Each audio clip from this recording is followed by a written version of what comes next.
ADA Universitetinin İnkişaf və Diplomatiya İnstitutunun təşkilatçılığı ilə 20-ci Bakı Yay Enerji Məktəbinin açılış mərasimi keçirilir. Bu il 20-ci yubileyini qeyd edən Bakı Yay Enerji Məktəbi enerji təhlükəsizliyi və innovasiya mövzusuna həsr olunub 2 həftə davam edəcək.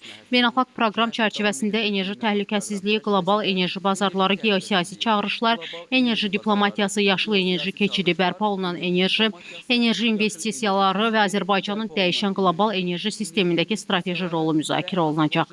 Açılış mərasimində ADA Universitetinin rektoru Hafiz Paşayev, Azərbaycan Respublikası Prezidentinin iqlim məsələləri üzrə nümayəndəsi və COP29-un prezidenti Muxtar Babayev, BP şirkətinin Azərbaycan, Gürcüstan və Türkiyə üzrə regional prezidenti Giovanni Kristofoli, energetika nazirinin müavini Elnur Soltanov, SOCAR-ın vitse-prezidenti Ziba Mustafayeva və GL qrupunun xarici əlaqələr və kommunikasiyalar üzrə qrup vitse-prezidenti İlqar İbrahimli çıxış ediblər.